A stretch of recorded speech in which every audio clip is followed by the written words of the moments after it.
que je pense qu'il veut raser le Congo de la surface de la Terre. Pour quel Parce que intérêt? parce que le Congo ne l'intéresse pas. Ce Mais qui l'intéresse, pourtant il est congolais. Comment le Congo ne va pas l'intéresser? le Congo ne l'intéresse pas parce que je crois qu'il a cette mentalité de son père qui avait été amené comme tirailleur. Hein. Vous savez, des gens comme ça. Et Et il a gardé. son père n'est pas congolais, c'est ça? Sassou, son père n'est pas congolais. Son père n'a jamais été congolais, Sassou. Et c'est pour cela, quand je parle de la mentalité des mercenaires, c'est-à-dire un mercenaire, il ne vient que pour tuer, dérober et voler. C'est la richesse qui l'importe. Ce n'est pas les individus.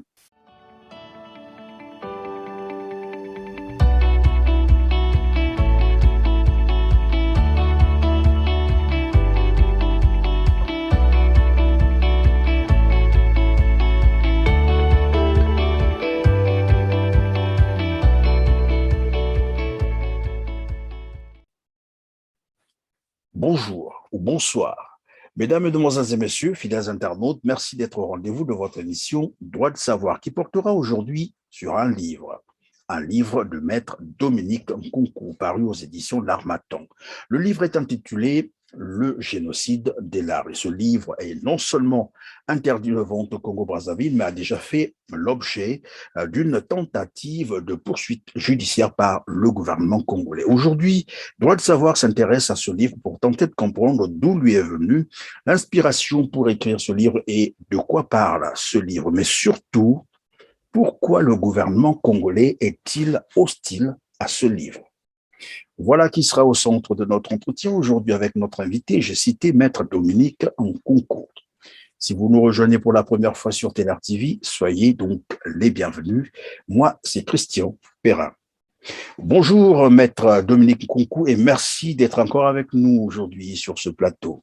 Bonjour à vous. Je salue votre auditoire qui est fabuleux, puisque j'ai eu des réactions qui sont très, très intelligentes. Ce que j'attends chaque fois que je fais une intervention, c'est la réaction du peuple.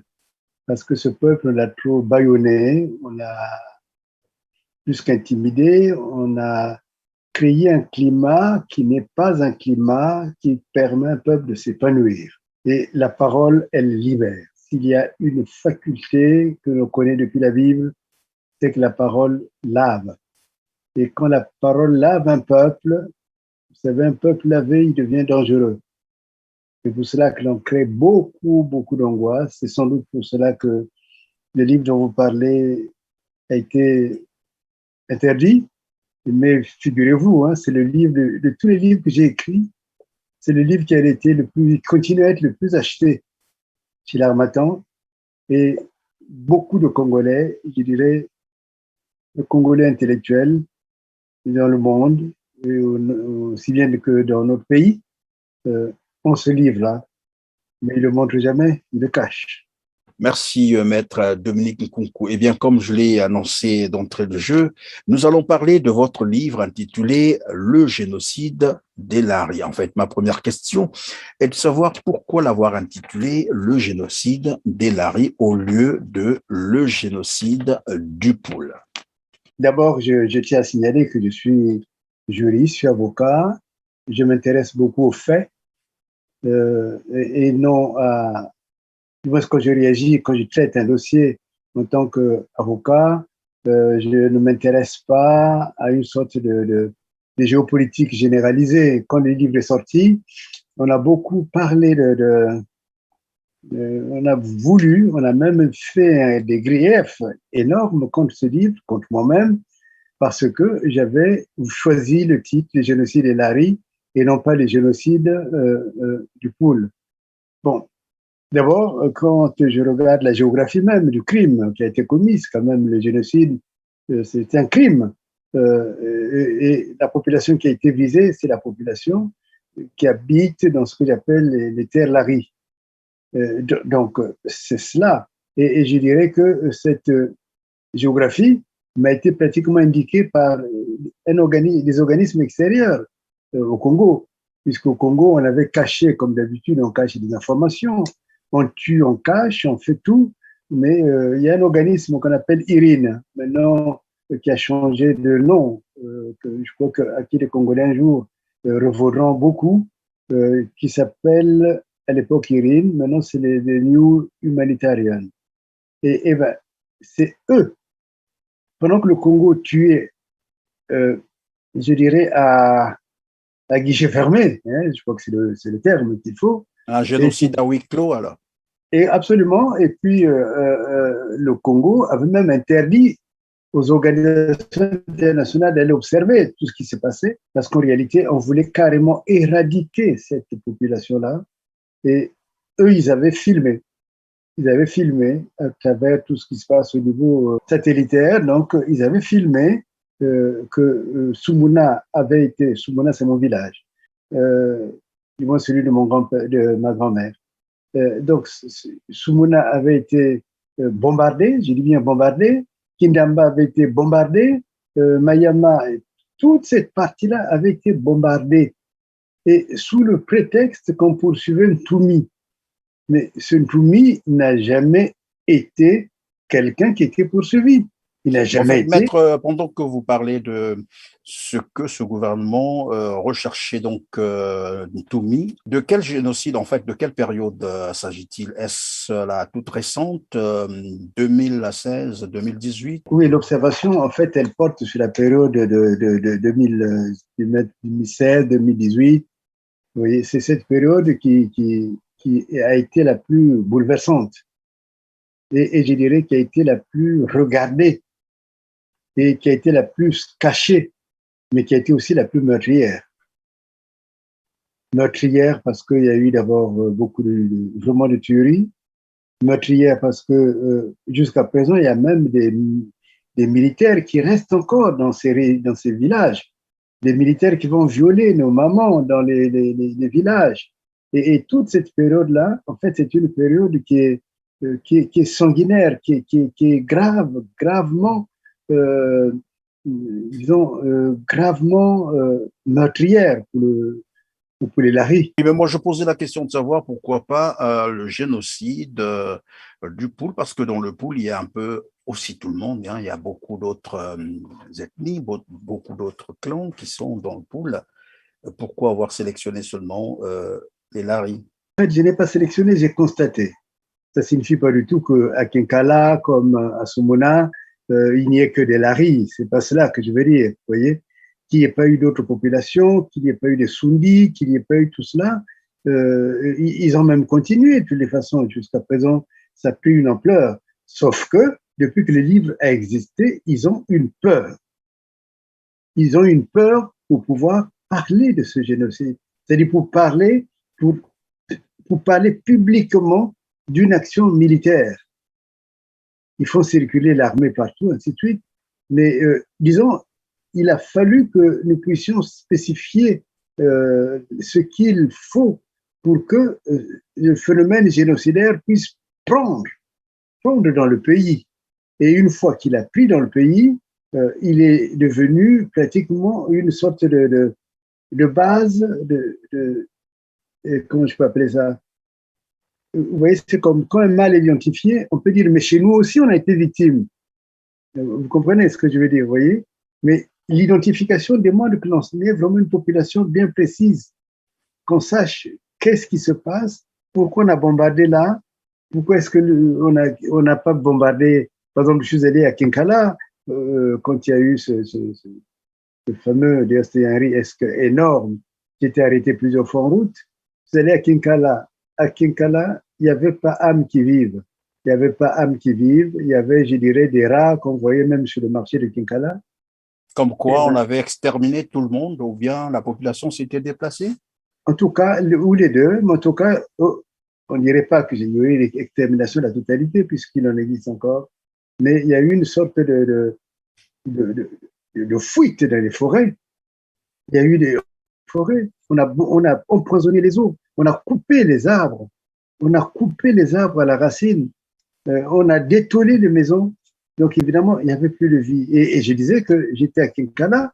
Là, il n'y avait pas de vie. Et quand j'ai demandé au conducteur que j'avais pris comme quelqu'un qui nous aidait à nous déplacer. Un guide alors.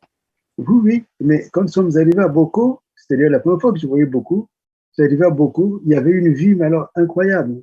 Il y avait une vie normale, les gens achetaient, les gens vaquaient, les gens, ils s'interpellaient, je dirais, s'il y avait des mariages, il y a tout ce que tu veux. Mais, or, si vous connaissez bien la distance entre Kinkala et Boko, ce n'est pas une longue distance.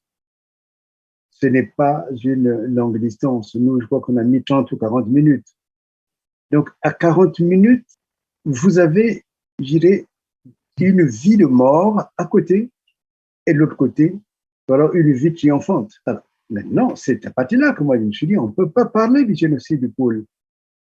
Mais par contre, et c'est peut-être à ce niveau-là qu'il faudrait arriver à bien poser les choses, c'est que le génocide, il y a évidemment tout ce besoin d'exterminer ou de nuire à une partie de la population, un groupe ethnique ou racial, ou c'est pas déterminé, mais à côté de cela, il y a toutes les formes de manipulation qui visent une chose, qui visent à détruire, qui visent même à faire en sorte que une population qui existait là n'existe plus. Vous connaissez, j'ai parlé de ce que j'appelle le génocide de rampant, qui fait que vous avez le sentiment qu'il ne se passe rien, mais en réalité, il se passe tout. Beaucoup d'enfants ne vont plus à l'école parce que les parents n'ont pas les moyens. Toutes les écoles, la plupart des écoles sont des écoles privées. Beaucoup d'enfants, quand on fait des statistiques, beaucoup ne réussissent pas le bac, alors que les autres réussissent facilement. Il y a un autre génocide, par exemple, ceux qui habitaient ce qu'on appelait le quartier d'Ahomey, là où Kiki, je crois, achetait à une bouchée de pain, on appelle ça des maisons pour sa femme de Kim. Eh bien, qu'est-ce que vous voyez là? On a pratiquement chassé toute la population qui habitait là-bas. Vous avez dit, maître, un instant, s'il vous plaît, on va continuer, bien entendu. Vous avez dit que quelque part, le quartier d'Ahomey, que vous appelez ça, aujourd'hui, c'est quoi? Comment on appelle cela? Le quartier d'Ahomey, c'est un quartier de Bakongo. C'est un petit quartier de Bakongo qui est entre l'hôpital Sita. À l'époque, ça s'appelait l'hôpital Sita. Vers 3 francs, s'il faut dire. Et oui, et puis vers l'ambassade de France. Oui, Place de Gaulle, hein, c'est ça. Hein. Place de Gaulle, oui. Voilà, donc c'est toute cette partie-là. C'est une belle région. La mer n'est pas loin, le fleuve n'est pas loin, etc. Voilà. C'est ce qu'on appelle le quartier, l'autre côté, c'est le quartier glaciaire, vous voyez, là où habitait Kolela, d'ailleurs, je crois. Donc, c'est cette partie-là, surtout la partie d'Ahomey, qui est une partie que moi j'ai connue dans ma jeunesse, puisqu'il y avait mes oncles qui étaient là-bas. Eh bien, les primos habitants ont été carrément chassés. On n'a pas envoyé une armée, c'est rétrovisible. Mais ce que j'appelle le génocide rampant, c'est le fait que on arrive, on impose à la population de pouvoir se déplacer, soi-disant le temps de refaire des maisons, mais quand ces maisons sont refaites, elles sont à un prix inaccessible pour la population. Donc, la moralité, c'est qu'on va pousser ces populations à aller encore à l'intérieur, aller dans les villages. Donc, en fait, qu'est-ce qui est libéré? C'est libéré pour les nouveaux riches. En fait, c'est une façon de remplacer ou de changer la population à ce niveau, c'est ça? Voilà, vous avez compris. Et tout cela fait partie du génocide. Donc, en fait, les génocides a beaucoup de formes. Donc, il faudrait bien situer le fait que, d'ailleurs, j'ai dit, les gens qui s'inquiétaient que je n'ai pas dit que le génocide concernait le Poul, concernait ceci, s'ils veulent un peu de génocide, il suffit de demander à Sassou Nguesso. Il est distributeur de génocide. Non. Pas, évidemment, maître Dominique Nkunku, je disais d'emblée que votre livre a été interdit devant au Congo.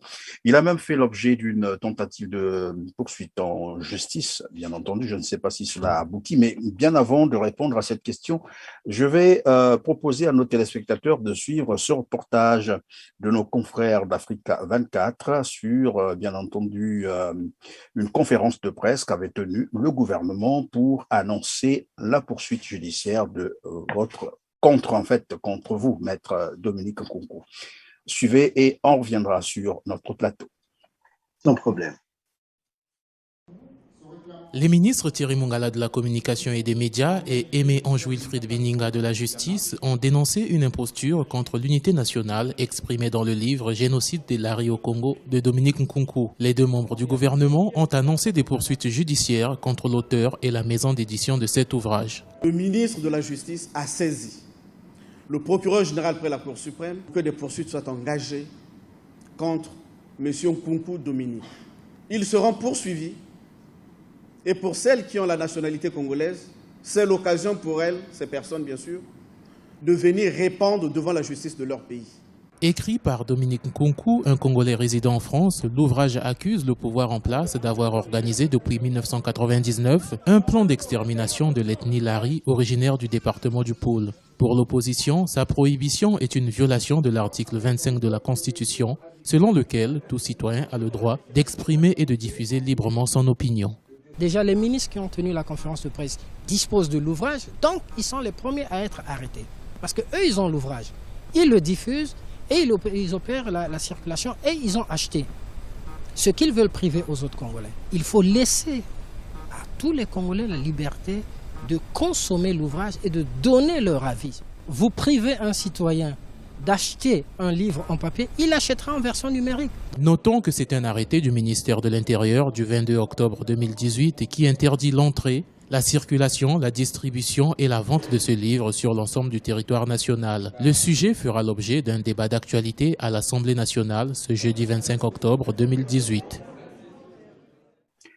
Alors bien voilà, Maître Dominique Nkunku venait de suivre aussi avec nous ce reportage où le gouvernement congolais disait vous poursuivre en justice.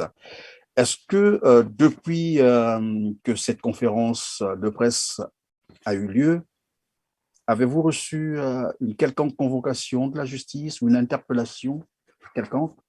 Jamais, jamais, et je suis sûr qu'il n'y en aura jamais. Il n'y en aura jamais parce que c'est des gens qui ne sont pas habitués à ce qu'on leur dise la vérité en face.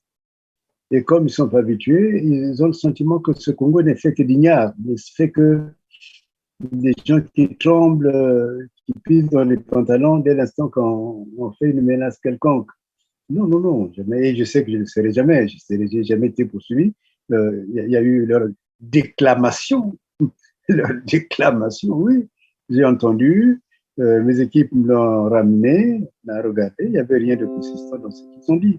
Et c'est même d'un ridicule énorme.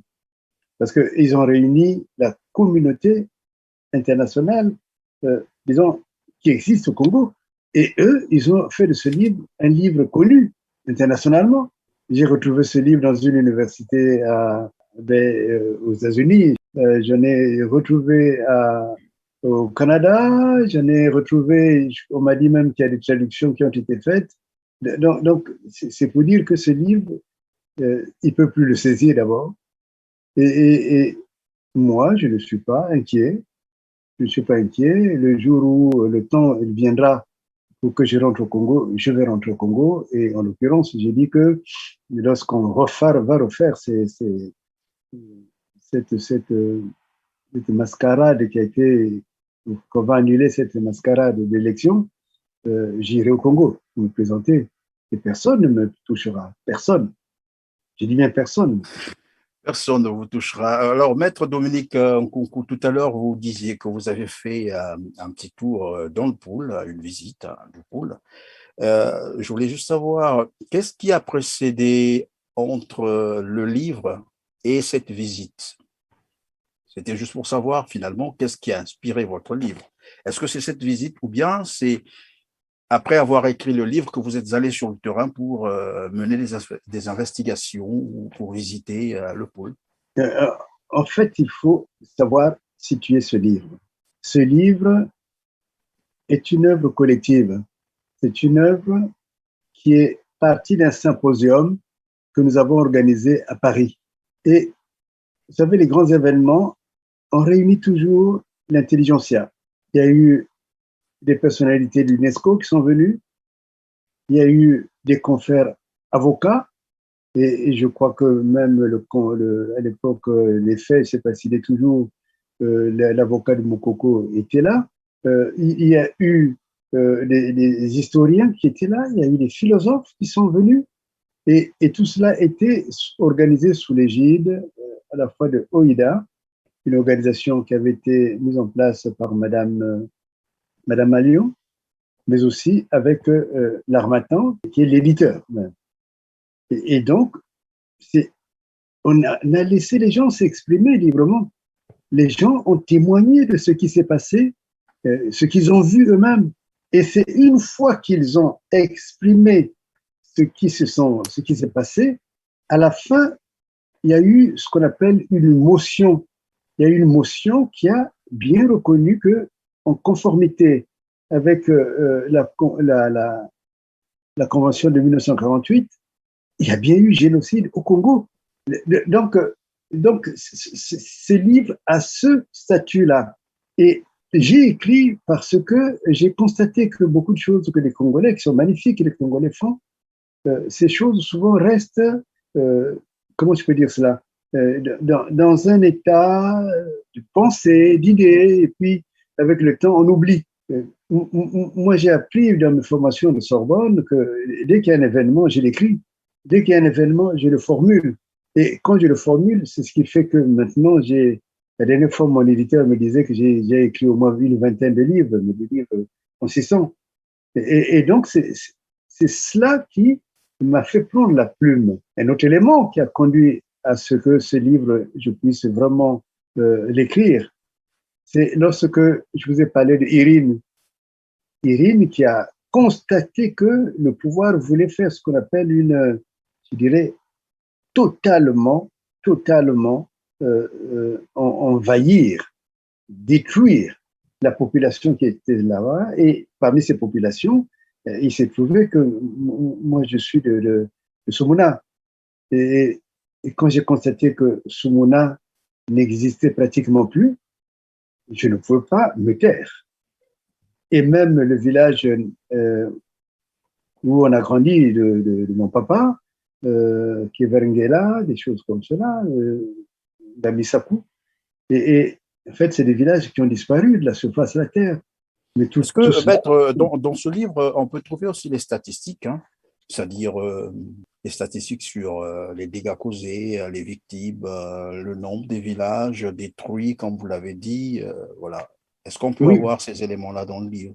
Oui, à l'intérieur, il n'y a pas de statistiques numériques en tant que telles, parce que l'urgence était arrivée à rendre compte d'un phénomène dont il fallait surtout pas parler. Et donc, je l'ai écrit sous cet esprit-là, mais derrière, il y a eu beaucoup d'utilisation comment tu peux appeler ça, beaucoup de personnes qui au début étaient dans une sorte de colère parce que c'est Kunku qui avait écrit, parce que ainsi de suite, mais qui avec le temps ont compris que c'était une sorte de bouffée d'oxygène que je donnais à cette population pour pouvoir s'exprimer. Maintenant, j'apprends qu'il y a des statistiques qui existent, statistiques sérieuses. On est en train même de retrouver des zones où la population elle-même, elle a été carrément, les gens ont été tués, mis dans dans des sortes comment on peut appeler ça, dans les fosses communes. Des fosses communes, vous voyez. Et toutes ces fosses communes, à un moment donné, c'est devenu tellement évident. Le pouvoir a embauché des Espagnols qui sont venus. Et après, qu'est-ce qu'ils ont dit? Que voilà, mais ça, c'est des gens qui sont toujours restés dans qu'on appelle ça, qui sont restés dans les morgues parce que les parents étaient pauvres. Évidemment, c'est du mensonge, un mensonge éhonté.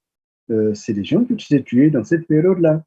Mais et comme ils ont fait les choses dans la hâte, beaucoup de fosses communes existent.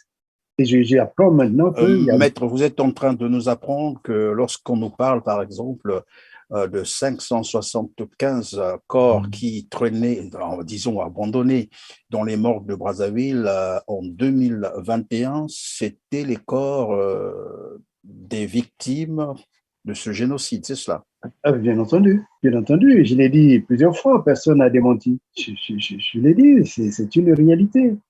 Vous savez, le problème du Congo, c'est un problème qui est très grave. Le problème du Congo, c'est que on a un problème avec la vérité, vous voyez. Le Congo a peur qu'on dise la vérité. Et dès qu'on dit la vérité, on devient dangereux. Les Congolais ont peur d'être soupçonnés d'être des gens qui disent la vérité. On a vu avec l'histoire de Paco, qui n'est pas une affaire terminée parce qu'il s'agit d'un double crime. Mais on ne sait pas dire la vérité, ou on nous a désappris à dire la vérité. Mais c'est quoi? Où étaient ces morts-là? Où sont ces morgues dans lesquelles on a la capacité de garder 500 corps comme ça? Elles existent où, ces morgues? Elles n'existent pas. Elles n'existent pas, c'est du mensonge.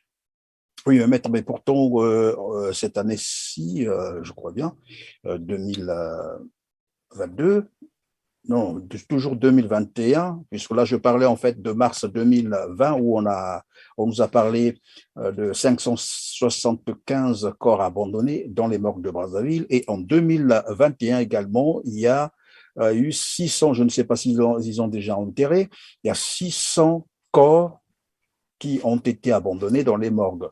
Et je ne pense pas que ceux de 2021 fassent partie aussi de ces génocides. Mais le génocide, il est continu. Donc, il n'est pas. C'est le démarrage du génocide qui est un problème. Parce que le Congo a signé, disons, l'acte, ce qu'on appelle le statut de Rome. À un moment donné, c'est à partir de là que les actes peuvent être imputés au génocide. Mais une fois que c'est signé, tous ceux qui arrivent derrière tombent sous le coup du génocide. Et ils essayent de chercher des moyens pour sortir un peu la chose, sortir la tête de l'eau, en disant que oui, vous êtes Congolais, monsieur Perrin. Vous êtes sûr que vous pouvez être la personne la plus pauvre du monde. Vous allez laisser votre parent dans la morgue congolaise? Vous n'irez pas emprunter? Mais ce n'est pas dans la culture des Bantous. Nous sommes des Bantous. Bantou, c'est la tête, vous comprenez? C'est les élus. Donc, on a une considération énorme vis-à-vis du corps humain. J'ai vu, mais c'est pas. Il se dégage. On reproche quelquefois que lorsqu'il y a une difficulté, lorsque quelqu'un est malade, lorsqu'il y a une souffrance, les gens ne s'intéressent pas trop à cotiser pour que la personne malade soit guérie. Mais par contre, quand il y a un mort, mais les gens, ils sont prêts à tout vendre. Je dis bien tout vendre pour permettre qu'un enfant, une maman, même d'une famille la plus pauvre, soit enterré dignement. Ça fait partie des Bantous. Donc, quand on vient vous raconter, j'ai envie de dire que les Congolais apprennent le doute. Le doute est scientifique. C'est le doute qui permet d'aller à la vérité. Et c'est la vérité qui libère. Or, ça fait plus de 40 ans, ils ont le sentiment qu'il suffit de dire aux Congolais « Ah ben ça, on l'a vu dans les morgues. » Paf, tout le monde croit. « Ah ben ça, on a vu ceci. » Attendez, mais vous vous rappelez même cet enfant ou cette fille qui avait été tuée dans une morgue alors qu'elle n'était pas morte. Vous voyez, je ne sais pas si c'est vous qui en avez fait le reportage, mais en fait, ça créait une émotion énorme. On a un rapport à la vie qui est très important. Et donc, on ne peut pas venir me dire que ça fait 1000 personnes comme ça. Et encore, les 1000 personnes, c'est peut-être qu'ils ne savent pas, puisqu'ils savent qu'il y a des gens qui sont au courant. D'ailleurs, ils savent que Kunku suit tout cela. Ils n'osent pas les dissimuler encore plus. Mais sinon, non, il n'y a pas de morgue. Est-ce qu'il y a même... Je ne sais même pas quelle est la capacité de la morgue de Brazzaville. Alors, Maître Nkunku, revenons sur votre livre. Il y a eu, je crois, le Premier ministre actuel, Anatole Koliné-Makosso, qui a également écrit pour essayer un peu de contester votre livre pour démontrer que finalement, c'était là un génocide fictif. Ça, au moins, c'est des termes qu'on retrouve dans ce livre. Oui, Collinet, c'est un petit fanfaron, un petit garçon qui se nourrit, comme on dit, à la mangeaille, à la mangeoire. Hein. Non, Collinet, son livre n'a aucune consistance. C'est pas la première fois d'ailleurs qu'il le faisait. Dès qu'il y avait une action, il fallait attirer l'attention pour qu'on puisse le reconnaître jusqu'à ce qu'il ait été reconnu pour être ministre, Premier ministre, je ne sais pas pour combien de temps, mais Collinet avait écrit un livre qui s'appelait Le génocide imaginaire. C'est un livre qui a été écrit pratiquement un peu pour faire la publicité. Mais quand je suis allé, j'ai ce souvenir quand je parle de cela, d'une nuit difficile où j'étais, mon épouse et moi, on avait amené notre enfant, qui était encore très bébé, jusqu'à Genève. On a pris les bus, on a pris tout ce qu'il fallait parce qu'on voulait absolument que la vérité éclate. Eh bien, nous sommes allés à Genève. À Genève, c'était ce qu'on appelle l'examen périodique du Congo.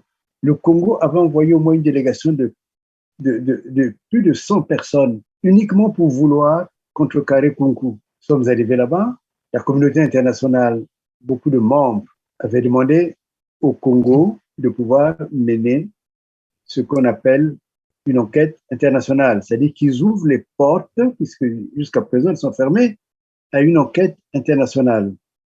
Eh bien, figurez-vous, le Congo, et ça c'est noté dans le livre, le Congo a refusé l'enquête internationale. Alors, ça fait d'ailleurs l'objet de mon deuxième livre qui s'appelle Le Congo, le sang et l'or du génocide. Le Congo a refusé l'enquête internationale. Est-ce qu'on peut être beaucoup plus explicite? C'est-à-dire que quand on fait l'examen périodique, les nations qui font partie des Nations Unies examinent quel est l'état des droits de l'homme dans un pays. Et en l'occurrence, le grand problème au Congo, c'est celui que j'avais posé. C'est tout ce qui se passait justement dans cette région, Terre-et-Lari, cette région du Poul, en fait, où on arrivait à ne pas comprendre qu'est-ce qui se passe, pourquoi on fait la guerre, pourquoi on recherche une Toumi alors que maintenant une Toumi, il est banal comme n'importe qui. On arrive à ce que les populations meurent, tout cela se fait à huis clos. Et on a dit, mais dans ces cas, la meilleure façon, on a envie de comprendre. Je pense qu'il y avait une demande des États-Unis, je pense qu'il y a eu une demande du Uruguay, enfin, beaucoup de nations avaient demandé, ils font des demandes. Et il se trouve que le Congo coche pour dire ce qu'il accepte, ce qu'elle n'accepte pas. Et ce qu'elle n'acceptait pas, ce que notre pays, le Congo, a refusé d'accepter, c'est que l'on puisse mener une enquête à l'intérieur du Congo. La question comme quoi le Congo se reprochait de quelque chose, c'est cela? Mais plus que se reprocher, j'ai même dit, mais si ce génocide, comme dit Makoso, si ce génocide est un génocide imaginaire, ok, mais dans ce cas, ouvrez les fenêtres, ouvrez les portes, appelez même des gens, venez voir. Et moi, je vous garantis que j'aurais même fait profil bas, j'aurais même réécrit un livre en disant, mais, compte tenu de ce qui s'est passé, voilà, je me suis trompé, mais je ne me suis pas trompé. Et justement, j'ai dit, si ce génocide était aussi imaginaire qu'on le dit, s'il est imaginaire, pourquoi est-ce que vous refusez? Et c'est même pas seulement Kunku qui demande cette enquête, c'est quand même la communauté internationale. Donc, quand tu te reproches rien, mais tu ouvres les portes. Et maître, comment ça fonctionne évidemment au niveau international? Lorsque le Congo a décliné, par exemple, cette offre ou a refusé qu'on vienne enquêter au Congo-Brazzaville, cela veut dire que personne, mais en tout cas personne, ne peut se permettre d'aller enquêter tant que le gouvernement congolais ne l'a pas autorisé, c'est cela? Au niveau diplomatique, c'est comme cela, hein, parce que on ne va pas décider, c'est comme si on faisait décider d'une guerre contre un pays. Mais par contre, il existe, et c'est pour cela que le Congo a bien compris que le danger n'était pas écarté. Parce que vous savez qu'on a envoyé, comment il s'appelle, Isidore Nzi. Le président de l'Assemblée, Isidore Mvuba, oui. Voilà. Et Sassou l'avait envoyé là-bas. Et c'est quand il y a eu disons, je crois que c'est le centenaire, enfin, où en tout cas il y a eu un grand événement pour arriver à situer la création de de la statue, des statuts de Rome. Les statuts de Rome, c'est les statuts qui ont permis, parce qu'il y a eu la Convention de Rome et il y a eu les statuts de Rome qui ont donné du corps à la CPI. Donc, on célébrait la création de la CPI. Et bien, dans le discours, j'ai été étonné par le discours de Vouba, qui est allé, en fait, pour plaider la cause de Sassou Nguesso. Parce qu'ils savaient bien qu'ils ne sont pas sortis de l'eau. Parce qu'il y a trois possibilités qui peuvent exister. La première possibilité, c'est qu'on demande, je dirais diplomatiquement, au pays de dire, venez, ouvrons les fenêtres, ouvrons les portes, regardons ce qui se passe chez moi. Là, un État responsable prend ses dispositions et corrige. Parce qu'à ce niveau, ce n'est pas fait.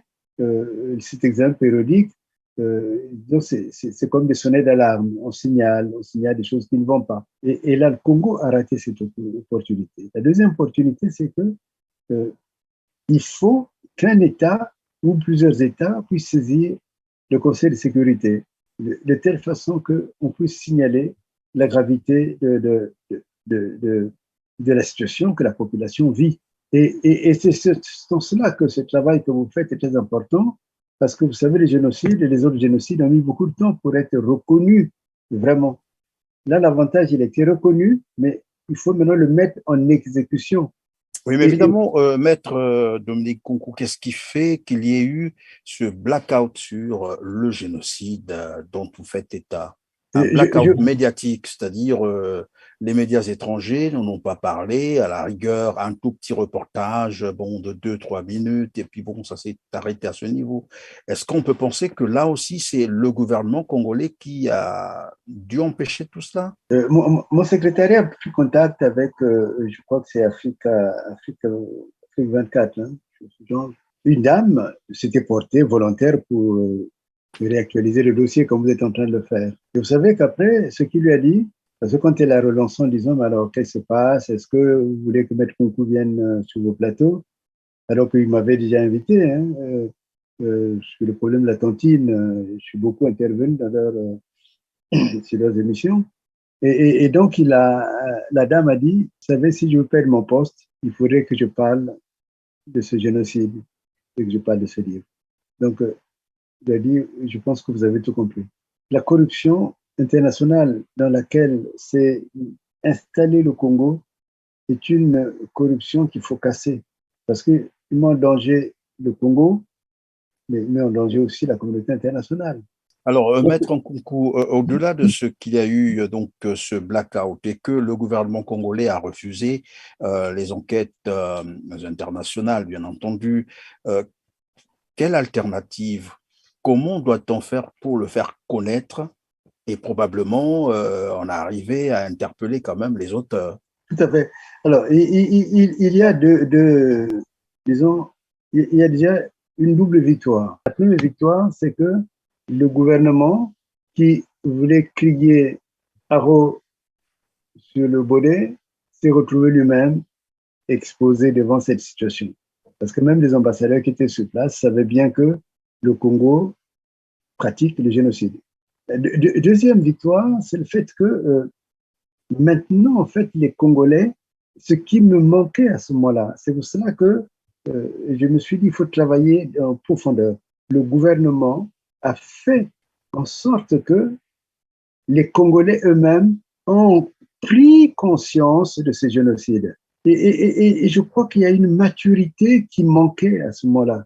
Combien de fois Sassou est traité de génocidaire? Combien de fois, vous voyez? Et donc, comme nous avons un crime qui est imprescriptible, c'est ça qu'il faut savoir. Donc, en fait, c'est important que sa population, les victimes, il est important que les victimes puissent prendre conscience que la peur ne suffit plus. Et cela, il le fallait, puisque j'apprends des initiatives que je ne connaissais même pas, que les Congolais eux-mêmes sont en train de mener des enquêtes. Et que le fameux débat génocide du Lari ou du génocide du Poul, c'est un débat qui s'est estompé pour attaquer véritablement le danger dans lequel le Congo vit. Avant même, on pensait que le problème, cette maltraitance, d'ailleurs, il faudrait que je vous en explique les raisons, qu'elle ne touchait que les laris jusqu'à présent. Mais maintenant, beaucoup de gens, j'entends des gens de Mosaka, j'entends beaucoup de gens même, vous voyez, qui n'acceptent plus ce Congo-là. Et donc, c'est important. Et c'est là que intervient, je viens de demander à une consoeur qui est avocate à la CPI d'accepter de prendre en charge ce dossier. Elle a accepté avec beaucoup de bonheur, puisque maintenant il y a beaucoup d'éléments qui existent. Et je crois que l'autre possibilité qui existe, c'est qu'avec toutes les preuves, et moi je demande toutes les preuves qui sont en train d'être rassemblées, non seulement il faut bien les protéger, mais également que toutes ces preuves, nous puissions les utiliser maintenant au niveau de la saisine du procureur.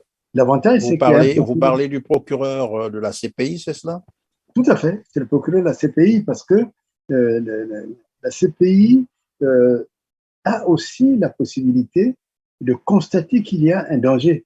Donc, est-ce que dans le cas d'espèce, maître, la CPI peut s'autosaisir de cette affaire? Elle peut, mais surtout, elle peut être saisie par une plainte. On appelle ça une information. Vous voyez? Par qui exactement? Puisque le gouvernement refuse les enquêtes internationales. Non, mais là, justement, c'est indépendamment du gouvernement. Ça devient indépendamment du gouvernement. Et là, dans le cas d'espèce, c'est que cette consoeur que j'ai désignée, que j'ai proposée, si les confrères congolais, puisque vous savez qu'il y a une avocate congolaise qui vient d'écrire un magnifique livre sur le génocide, sur les définitions du génocide. Donc, ce n'est pas l'intelligence qui manque. Donc, si les confrères veulent s'associer à cet avocat, ils peuvent s'adresser à moi. Si les Congolais, maintenant que, disons, la recherche, elle est orientée vers la vérité, parce que c'est un thème qu'il ne faut pas perdre de vue, comme c'est recherché il y a une recherche vers la vérité, les dossiers qu'ils ont constitués, à charge, comme j'ai dit, de bien les garder, cette avocate va les prendre en main. Et il ne faut pas qu'elle soit seule. Il ne faudrait pas qu'elle soit avocate. La cause doit devenir maintenant une cause importante. Surtout que maintenant nous avons une diaspora qui est réveillée de plus en plus et qui est très, très combative et combattante aussi. Je crois que c'est maintenant qu'il faut arriver à travailler. C'est-à-dire que le temps de la maturité est arrivé.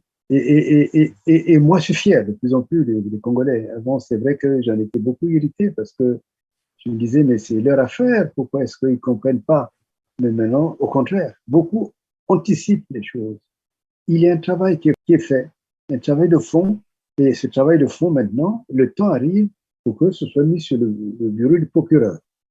Donc, il n'y a rien de perdu. Au contraire, c'est le moment plus que jamais. Et quand c'est comme ça, lesquels seront interpellés? En fait, j'avais juste envie de vous poser la question, qui a fait ce génocide contre qui exactement? Et je crois que celui qui a fait ce génocide est connu. C'est le fameux enfant de Mobara, hein? Celui qui a fait ce génocide, c'est Sassou Nguesso. Et il continue à penser le Congo en tant que terrain qu'il faudrait arriver à vider. Je parle de Sassou Nguesso, mais il n'y a pas que lui. Des gens comme Voba, ils doivent en répondre. Des gens qui font l'apologie de ces génocides comme Makosso, ils doivent en répondre. Toutes ces personnes-là, je dirais, qui détruisent, parce que même les enfants Sassou, pendant qu'on était en train de faire la guerre au Lari, dans ce domaine, le royaume des Lari, là, vous savez ce qui se passait? Il y avait des compagnies qui étaient en train de faire de la prospection minière dans cette partie. Pendant le génocide. Pendant le génocide. Et les photos existent. Et des gens comme Lentoumi, qu'il aille sous l'eau, qu'il aille sur la terre, où il veut, moi je l'attraperais pour le mettre dans une prison. Il y a eu des gens qui ne méritaient même pas d'aller à la Haye, comme monsieur le président de la Côte d'Ivoire. Mais des gens comme Lentoumi, tout ce monde-là, c'est des... Mais pourtant, certaines personnes disent que lui, il était en train de se défendre. Comment? Les gens disent qu'il était en train de se défendre. Qui se défendait? Ntoumi, Ntoumi, oui. Ntoumi, oui. Ben, c'est la plaisanterie ou quoi? Il se défendait contre l'agression de l'armée de Denis Sassou Nguesso. Mais pourquoi maintenant ils sont devenus cul et chemise? Excusez-moi l'expression. Pourquoi on n'arrête pas sur Brazzaville? C'est parce qu'il y a eu les accords de décembre 2000, je crois, 18. Vous savez, dans le domaine criminel, quand il s'agit de la vie des gens, il faut être sérieux. Il n'y a pas eu d'accord, c'est la complaisance. Et c'est ça que je n'aime pas dans ce Congo. Je n'aime pas ce pays complaisant. Je n'aime pas que l'on n'ait pas le courage de dire aux gens, toi tu es un criminel. Ntoumi est un grand criminel. Et encore plus, hein, un dossier, puisque souvent quand je passe chez vous, après il y a des gens qui viennent faire des bruits, mais il y a eu du trafic des ossements humains. Hein. Et Ntoumi, on connaît quelque chose. Pardon, vous avez dit? Il y a eu du trafic des ossements humains. Pendant ce génocide-là? Bien sûr, tous les cadavres n'ont pas été mis seulement dans les fosses communes. Dans les fosses communes. Hein. Il y en a qui ont été le commerce. Vous savez bien l'histoire de l'affaire Kabylie, vous qui l'avez lu. Je connais cette histoire-là. Et je sais que beaucoup de cadavres sont venus du Congo. Et dans la même période. Hein. Donc, nous sommes un pays en danger. Je vais juste récapituler, Maître Dominique Nkunku. Vous êtes en train de dire les choses beaucoup très sérieuses d'ailleurs, mais aussi sensibles. Vous nous faites croire ou comprendre que pendant ce génocide, non seulement qu'on est en train d'exterminer une tribu, mais dans le même temps, on est en train d'organiser un trafic d'organes et d'ossements, c'est cela? Oui, oui, oui, oui. Et c'est en cela que c'est très grave. C'est en cela que non seulement il y a eu intentionnalité, mais également il y a un crime énorme. Moi, longtemps, je me suis dit... mais J'aime bien à dire que lorsqu'un avocat parle, c'est qu'il a des preuves. Et parce que je suppose que ce que vous êtes en train de dire est démontrable et qu'il y a des preuves. Il y a des dossiers qui existent. S'ils veulent, vous savez, moi, depuis que j'ai choisi de dire la vérité dans ce pays, il n'y a pas un élément que j'ai avancé où il n'y a pas de preuves. Pourquoi j'ai fait ce choix-là? Parce que on a tout endormi un peuple pendant 40 ans. Pendant 40 ans, on a endormi un peuple, on l'a affamé, on l'a détruit. Et on poursuit Ntoumi, alors que Ntoumi, on a même dit à un moment donné, c'est une erreur qu'ils ont commise. On a dit qu'il a grandi à Soumouna. Et donc, mais il n'a jamais vécu à Soumouna. On l'a mis là-bas parce qu'il y avait une sorte de foyer de résistance dans cette partie. Mais la nuit, il ne dormait jamais à Soumouna, il allait dormir à Mbamou. Et tout le monde connaissait son itinéraire. Et pourquoi on ne l'a pas arrêté? C'est-à-dire dans la période de génocide, là, il partait dormir. Mais bien sûr. Et on disait qu'on le recherchait. Il y a parfois même, il paraît qu'il devenait comme un oiseau. C'est la plaisanterie la plus ubuesque qui puisse exister. C'est un criminel. Tous ces gens, c'est-à-dire ils dorment sur une bombe. Ils dorment sur une bombe et elle va exploser. Il faut arrêter de jouer avec les Congolais. Il n'y a pas que des ignorants au Congo. S'il y en a, et je regrette beaucoup qu'il y en existe. Parce qu'un peuple qui a souffert est un peuple qui devient très intelligent. Donc il faut qu'on arrête d'imaginer que les Congolais, on peut leur raconter n'importe quoi. Vous savez, je vous dis des choses, hein, si vous le permettez. Vous voulez qu'on parle de la vérité? Je vous en prie, oui, je vous en prie. Alors, d'abord, moi longtemps, je me suis dit, mais... Et d'ailleurs, on me l'a posé la question à Genève, quand j'ai fait une conférence. On m'a dit, mais pourquoi est-ce que Sassou en veut au Lari? Je vais vous dire une vérité. Vous savez, Sassou en veut au Lari parce qu'il se voulait un peu comme le fondateur du Congo. Et le problème, c'est que ce n'est pas lui le fondateur du Congo, c'est Machoua. J'entends fondateur en termes politiques. Et le problème qu'il a rencontré, c'est qu'il s'est rendu compte que, vous savez qui est le père du premier président du Congo? De Philbert Youlou? Oui, mais c'est Machoua. C'est ça le vrai problème. Quand il en veut au Lari, il en veut à Machoua, il en veut à Youlou. Parce que c'est ça, vous connaissez la vérité, c'est la vérité qui vous rendra libre. Vous savez pourquoi il a tué Ngouabi? Ngouabi est un enfant d'un Lari. C'est cela, votre pays, vous ne le libérez pas si vous ne connaissez pas son fonctionnement, ses bases, vous voyez? Et en connaissant le fonctionnement, en connaissant les bases, vous découvrez ce qu'on appelle des mercenaires. Les gens, Mariam Gwabi n'était pas Kouyou, non? sa mère, oui. Pourquoi on n'a jamais parlé de son père? Pourquoi il y avait une telle affinité entre Mariam Gwabi et le cardinal Bienda? Ils se connaissaient. Et cette réalité fait obstacle à ce besoin d'hégémonie de Sassou. C'est pour cela que, par exemple, même j'apprends, on insulte les Laris, on dit qu'ils sont des idiots, qu'ils sont des traîtres. Non, moi, je suis Lari, je ne suis pas idiot, je ne suis pas traître. La preuve, je me bats, je prends des risques énormes. Il faut qu'on arrête cela. Et Maître, c'est une forme de repli identitaire ou bien? Non, non, non, non, non, non, il n'y a pas de repli identitaire. C'est au contraire, c'est une manière d'aller chercher la racine du mal congolais. Comprenez?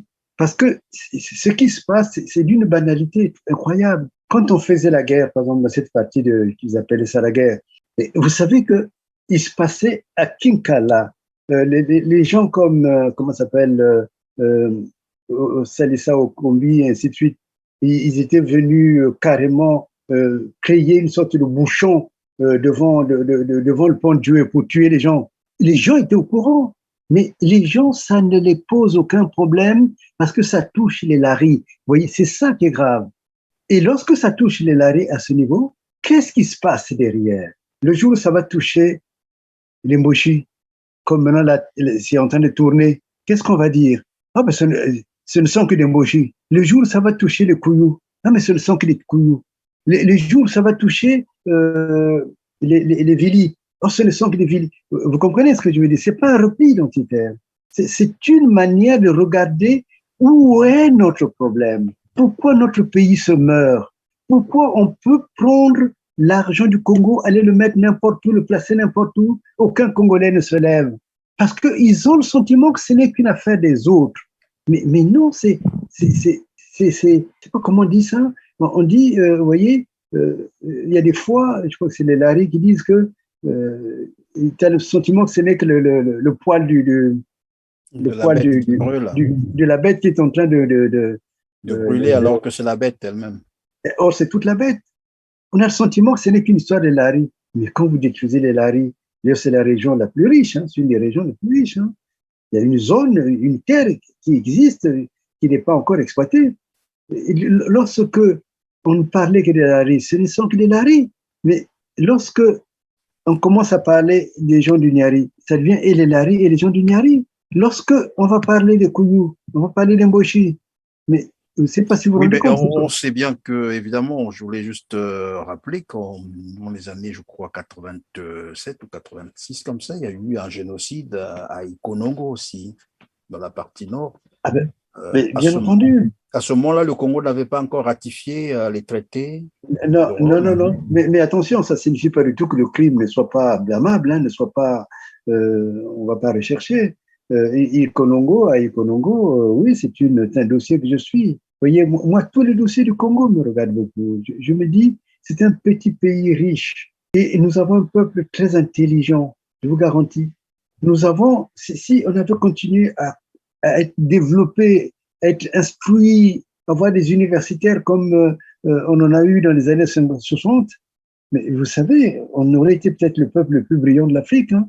Oui, maître, ma question était aussi de savoir, tout à l'heure vous avez semblé nous expliquer pourquoi est-ce que Denis Sassou Nguesso s'acharne-t-il contre les Laris, mais nous venons là de rappeler aussi qu'il a fait à Ikonongo. Alors, la question est donc de savoir que recherche-t-il, puisqu'il peut le faire au Poul, comme à Ikonongo, disons à Ouando. Qu'est-ce qu'il y a derrière tout cela? Pourquoi est-ce qu'il se comporte ainsi? C'est toujours l'hégémonie, vouloir toujours se présenter comme le maître du Congo? Mais maintenant, c'est au-delà de ça, puisque depuis que toutes ces choses, nous les mettons en valeur, maintenant, en fait, j'ai envie de dire, et c'est là le lien avec l'article 157 que vous connaissez, on en a parlé la dernière fois, c'est que je pense qu'il veut raser le Congo de la surface de la Terre. Pour quel intérêt? Parce que le Congo ne l'intéresse pas. Pourtant, il est congolais. Comment le Congo ne va pas l'intéresser? Le Congo ne l'intéresse pas parce que je crois qu'il a cette mentalité de son père, qui avait été amené comme tirailleur. Hein, vous savez, des gens comme ça. Et Et Il a gardé. son père n'est pas congolais, c'est ça? Sassou, son père n'est pas congolais. Son père n'a jamais été congolais, Sassou. Et c'est pour cela, quand je parle de la mentalité des mercenaires, c'est-à-dire un mercenaire, il ne vient que pour tuer, dérober et voler. C'est la richesse qu'il apporte. Ce n'est pas les individus. Quand il va à Ikonongo, quand il fait marcher pratiquement les gens comme des esclaves, vous êtes sûr qu'il a de l'égard pour les gens du Konongo? Tout Alors récemment, finalement, c'est à tort qu'on le présente comme étant quelqu'un qui agit au nom des compatriotes de la partie septentrionale, puisqu'il peut commettre les mêmes ah oui, crimes. mais ça c'est vraiment l'illusion la plus grave. Il faut vite la quitter. C'est pour cela que quand on dit on va diviser le Congo, c'est pour cela que lorsque l'on parle des Mboshi, c'est vrai, des Mboshi qui n'ont pas compris, mais de plus en plus, toute la partie septentrionale est en train de comprendre. J'ai des amis de Mosaka, quand je discute avec eux, ils me disent des choses qui sont incompréhensibles, que j'étais loin d'imaginer. Non, Sassou met en danger le Congo. Quand je demande aux Congolais de se lever, d'arrêter une sorte d'adoration de Sassou, il ne faut pas être comme des gens, des gens ignorants comme des Mvuba et tout ce monde qui sont devenus des efféminés. Il y a une virilité qui est nécessaire. Il faut arriver à comprendre que le pays est en danger. Vous vous rappelez la fameuse unanimité quand ils ont... vous voyez, on est en train de voter une loi pour que Sassou ait toutes les armes entre les mains, s'il faut même bombarder le Congo. Tout le monde vient comme un seul homme. Allez, tout le monde est unanime. C'est quoi ça? Alors donc, si je vous ai bien compris, maître, on a affaire à un groupuscule d'hommes qui veulent du Congo sans les Congolais. C'est bien cela? Mais la preuve, hein, pourquoi on a vendu une partie aux Rwandais? Vous nous apprenez beaucoup de choses, là. Mais vous savez, invitez-moi souvent, peut-être je vous édifierai beaucoup. mais malheureusement, c'est ça la réalité. Donc, quand je dis que le Congo est en danger, il est vraiment en danger. Prenons un enfant comme Kiki. Mais pardonnez-moi, mais il n'a rien à foutre du Congo, mais pas de l'argent des Congolais. C'est-à-dire que c'est ça la réalité. Ouvrons les yeux. Ouvrons les yeux. Quand les gens vont... Oui, je vous écoute. Oui, maître, je vous en prie, allez-y. Non, je dirais que la prise de conscience, elle est nécessaire. Elle est nécessaire parce que le pays est en danger. Et tout est toujours mis derrière, vous comprenez? Tout est toujours mis derrière. Par exemple, là, on ne dit pas franchement, donnez-moi toutes les armes pour que, si je suis attaqué, je puisse éventuellement bombarder le Congo. Non, qu'est-ce qu'on va dire? On laisse l'idée que, mais c'est parce que son fils, il y en a même qui commencent à dire, son fils a déjà été choisi par l'Élysée. Il faut arrêter ces histoires-là. Alors, c'est faux, donc. Il cherchait tous les moyens pour qu'il ait la possibilité de prendre la décision aujourd'hui d'envoyer une armée à Ikonongo, d'envoyer à... et ainsi de suite, vous voyez. C'est-à-dire, il devient pratiquement le seul maître à bord. Mais comme il a fait des vallées, tout ce monde-là, vous voyez, mais évidemment, c'est facile maintenant. Je ne sais même pas s'ils ont déjà voté leur nouvel article, hein, mais c'est ça le but. Hein. Donc, ce n'est pas le fameux homme du 21 juin, je ne sais pas comment, j'oublie même leur qualification. Ce garçon, c'est un garçon qui a fait du crime tout un système de vie. Mais il a toujours joué, il jouait avec les gens. Vous savez qu'il faisait partie du maquis de Diawara. Ça, je ne sais pas si vous le saviez. Il faisait partie du maquis de Diawara. Et quand il a senti que les choses tournaient mal, que Ngouabi risque de lui couper la tête, ben, qu'est-ce qu'il a fait? Tout d'un coup, il a changé de bord pour venir mieux se faire voir par Ngouabi. Bon, mais évidemment, après Ngouabi, il a succombé à cela. C'est-à-dire que la plupart des gens qu'il a trompés, il les a toujours tués pour qu'ils ne puissent pas le trahir à son tour. Et donc, ça, quand on a compris, on sait qui est en face. Parce qu'un ennemi, si tu le prends pour un ami, il va te tuer. Un ennemi, si tu le prends pour ami, il va te tuer. Et c'est ce que l'on va donc retenir. Nous sommes pratiquement à la fin de notre émission. Maître, j'espère que nous avons dit ce qu'il fallait dire pour aujourd'hui. Et je crois qu'on peut mettre à terme à notre émission, à moins que vous ayez quelque chose, mais en quelques secondes, hein, comme mot de la fin. Et puis on clôture notre émission aujourd'hui.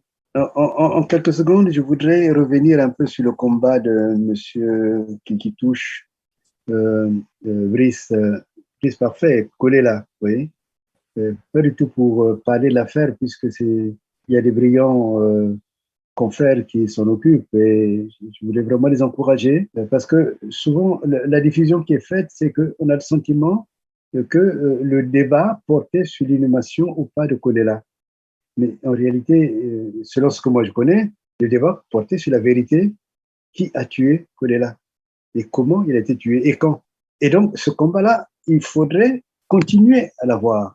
Et dans ce combat, cette partie de la vérité, ce qui est gagné déjà, c'est la fameuse date qui a été donnée. Et donc, il faut arriver à la cristalliser au niveau judiciaire. Mais cette date pose une question aussi, que je vous laisse d'ailleurs. Si il avait été établi, ou s'il est comme il a été maintenant établi, que c'est le 21 que, que, que la personne dans le cercueil a été tuée, moi je dirais tuée, qu'est-ce qui s'est passé avant le 21?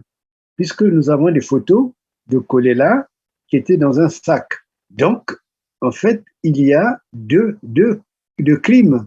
Il y a eu celui qui a été tué à Brazzaville et il y a eu peut-être un Tchadien qu'on a dû prendre pendant l'escale, celui-là qui serait mort le 21. Donc, vous voyez, c'est pas une affaire résolue. Et moi, je suis content que le bâtonnier d'Evry fasse partie de la belle équipe qui travaille pour la recherche de la vérité. Il ne faut pas surtout qu'il s'arrête.